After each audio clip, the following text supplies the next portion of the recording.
శ్రీకృష్ణుని చేరే మార్గం. రచన పరమ పూజ్య శ్రీమద్ ఏసీ భక్తివేదాంత స్వామి ప్రభుపాదులు. 2వ భాగం.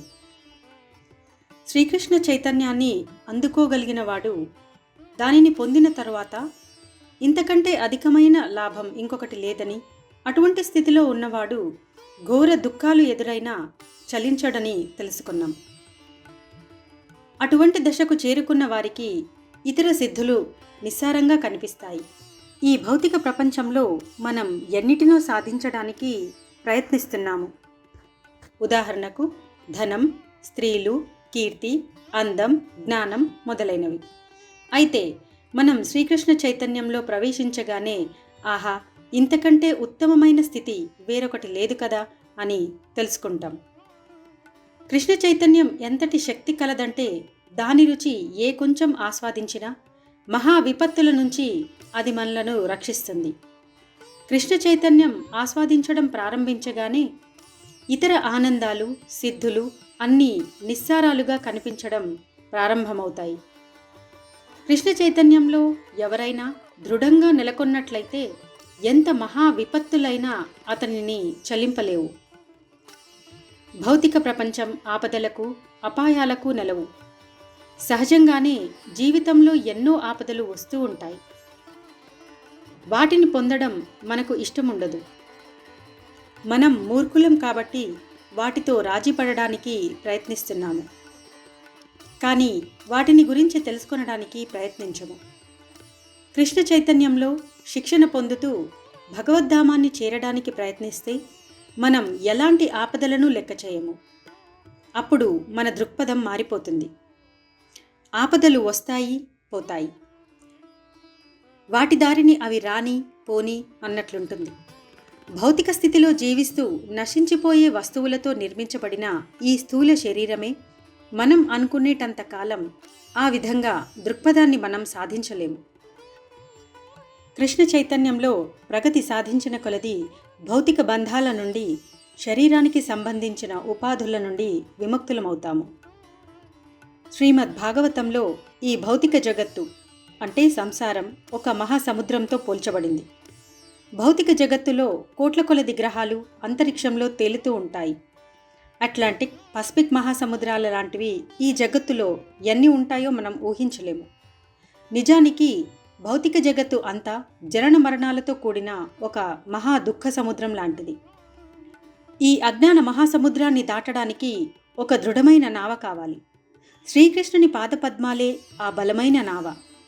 మనం వెంటనే ఆ నావ ఎక్కాలి. శ్రీకృష్ణుని పాదపద్మాలు చిన్నవి అనుకుని మనం తాత్సారం చేయకూడదు.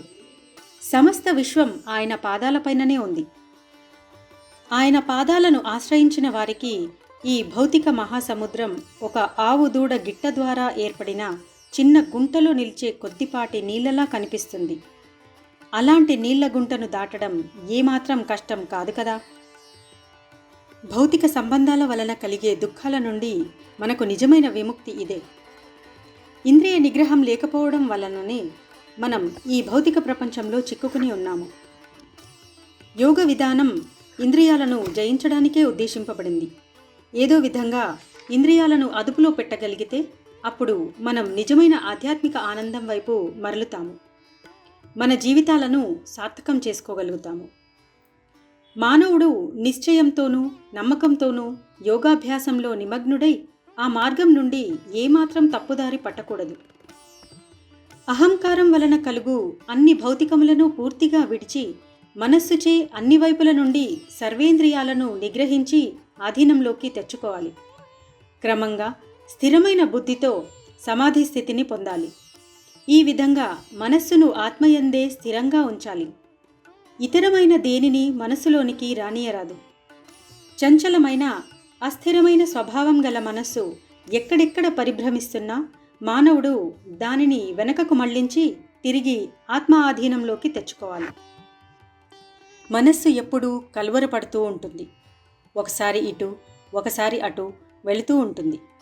అయితే మనం యోగాభ్యాసం చేయడం ద్వారా మన మనస్సును దాని నుండి నిగ్రహించి వశం చేసుకొని కృష్ణ చైతన్యం వైపుకు మళ్లించగలుగుతాము. అనాదిగా జన్మజన్మలుగా అలవాటు పడడం వలన మన మనస్సు కృష్ణ చైతన్యాన్ని విడిచి అనేక బాహ్య విషయాల వైపు పరుగులు పెడుతూ ఉంటుంది. ఈ కారణం వల్లనే ఎవరైనా కృష్ణ చైతన్యం మీద మనస్సును కేంద్రీకరించడానికి ప్రయత్నించినప్పుడు మొదట చాలా కష్టంగా ఉంటుంది, కానీ ఈ చిక్కులను అధిగమించవచ్చును. ఇది ఎందుచేతనంటే మనస్సు కలవరమై శ్రీకృష్ణుని మీద నిలవక ఒక ఆలోచన నుంచి మరొక ఆలోచన మీదకు పరుగులు పెడుతూ ఉంటుంది. ఉదాహరణకు, మనం ఒక పని మీద ఉన్నప్పుడు 10, 20, 30, 40 సంవత్సరాల క్రితం జరిగిన ఏవేవో సంఘటనలు అకస్మాత్తుగా అకారణంగా మన మనస్సు అంతరాంతరాలలో నుంచి ఉబికి వస్తాయి. అవి అలా పైకి రావడం వల్లనే మన మనస్సు ఎప్పుడూ అశాంతిగా ఉంటుంది. మనం ఒక సరస్సును గాని చెరువును గాని అల్లకల్లోలం చేస్తే అడుగున ఉన్న బురద నీరు పైకి వస్తుంది. అదేవిధంగా మన మనస్సు కల్లోలంగా ఉంటే ఎన్నో ఏళ్ల తరబడి స్తబ్దంగా అడుగున పడి ఉన్న ఆలోచనలు పైకి వస్తాయి. చెరువును అల్లకల్లోలం చేయకపోతే బురద అడుగుననే పడి ఉంటుంది. ఈ యోగాభ్యాస పద్ధతి మనస్సును శాంతింపచేసి ఆలోచనలన్నింటినీ స్థిమితపరుస్తుంది. ఈ కారణం వల్ల మనస్సులో కల్లోలం లేకుండా చేయడానికి అనేక నియమాలు చెప్పబడ్డాయి. ఆ నియమాలను మనం అనుసరిస్తే క్రమక్రమంగా మనస్సు స్వాధీనం అవుతుంది. మనోనిగ్రహానికి అనేక విధులు, నిషేధాలు ఉన్నాయి. మనోనిగ్రహం అలవర్చుకోవాలనుకుంటే వాటిని అనుసరించాలి. అలా కాక మనం ఇష్టం వచ్చినట్లు ప్రవర్తిస్తే మనోనిగ్రహానికి అవకాశం ఎక్కడ ఉంటుంది? శ్రీకృష్ణుని గురించి తప్ప ఇతర విషయాలను ఆలోచించని దశ వచ్చే వరకు మనస్సుకు పూర్తి శిక్షణను ఇస్తే దానికి నిశ్చలత్వం, ప్రశాంతత ఏర్పడతాయి. నా మీద మనస్సు లగ్నం చేసిన యోగి యథార్థంగా ఉత్తమ సుఖం పొందుతాడు. అతడు రజోగుణానికి అతీతుడై పరబ్రహ్మముతో తనకు గల గుణ సామ్యాన్ని గుర్తిస్తాడు. ఈ విధంగా అతడు పూర్వకర్మల ఫలాలన్నింటి నుంచి విముక్తుడవుతాడు. సుఖం కోసం మనస్సు నిరంతరం అనేక విషయాలను కల్పించుకుంటూ ఉంటుంది. ఇలా జరిగితే నాకు సుఖం లభిస్తుంది, అలా జరిగితే నాకు సుఖం లభిస్తుంది, దీనిలో సుఖం ఉంది, దానిలో సుఖం ఉంది అని భ్రమింపచేస్తూ ఉంటుంది. ఈ విధంగా మన మనసు మనలను అక్కడికి ఇక్కడికి తిప్పుతూ ఉంటుంది. కళ్ళాలు లేని గుర్రాలు లాగుతున్న రథం మీద ప్రయాణిస్తున్నట్లుంటుంది. మనకు మన గమ్యస్థానంపై ఏ విధమైన పట్టు ఉండదు.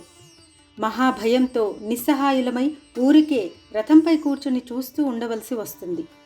మన మనసు కృష్ణ చైతన్య మార్గంలో ముఖ్యంగా హరే కృష్ణ కృష్ణ కృష్ణ హరే హరే, హరే రామ రామ రామ హరే హరే అని కీర్తిస్తూ జపిస్తూ స్థిరత్వం పొందిన వెంటనే మన మనస్సును లాగుతున్న పొగరుబోతు గుర్రాలు క్రమక్రమంగా మన అదుపులోకి వస్తాయి. ఎదురు తిరిగి యథేచ్ఛగా ప్రవర్తిస్తూ శాశ్వతమైన భౌతిక విషయం కోసం ఆరాటపడుతూ ఒక విషయం నుంచి మరొక విషయం మీదకు కొనిపోతూ ఉన్న ఈ స్థిమితం లేని మనస్సు మన అదుపులో ఉండాలంటే మనం మన జీవితంలో ప్రతి క్షణం శ్రీకృష్ణుని సేవలోనే గడపాలి. ఆత్మనిగ్రహం గల యోగి అన్ని వేళలా యోగాభ్యాసంలో నిమగ్నుడై సర్వభౌతిక కాలుష్యాల నుంచి ముక్తుడవుతాడు. అతడు భగవంతుని ప్రేమయుక్తమైన దివ్య సేవలో సంపూర్ణ సౌఖ్యం యొక్క అతి ఉత్తమ స్థితిని పొందుతాడు. తన భక్తునిపై శ్రీకృష్ణుడు వాత్సల్యం కలిగి అతనికి సంరక్షకుడిగా ఉంటాడు. ఎవరికైనా ఆపద వచ్చినప్పుడు అతని రక్షకుడు అతనిని రక్షిస్తాడు కదా. భగవద్గీతలో చెప్పినట్లు శ్రీకృష్ణుడు సర్వజీవులందరికీ నిజమైన మిత్రుడు. కాబట్టి మనం ఆయనతో స్నేహాన్ని పునరుద్ధరించుకోవాలి. ఆ స్నేహం పునరుద్ధరింప చేసుకునే మార్గమే కృష్ణ చైతన్య మార్గం. కృష్ణ చైతన్య అభ్యాసం వలన భౌతిక భోగాల వైపు వెర్రిగా పరుగులు పెట్టడం ఆగిపోతుంది. తీవ్రమైన విషయవాంఛలు శ్రీకృష్ణుని నుంచి మనలను దూరం చేస్తున్నాయి. శ్రీకృష్ణుడు మనలోనే ఉంటాడు. మనం తన వైపుకు మరలడం కోసం నిరీక్షిస్తూ ఉంటాడు. కానీ విషయవాంఛ అనే వృక్షం తాలూకు ఫలాలను ఆతురతతో తింటూ మనం ఆ సంగతిని గుర్తించుకోవడం లేదు. ఈ ఫలాలను తినాలనుకునే బలమైన కోరిక అంతరించాలి. మనం మన ఆధ్యాత్మిక స్థితి అయిన బ్రహ్మస్థితిని అంటే శుద్ధ ఆత్మస్థితిని మనం పొందాలి. శ్రీకృష్ణుని చేరే వరకు మనందరం కలిసి మన ప్రయాణాన్ని ముందుకు సాగిద్దాం.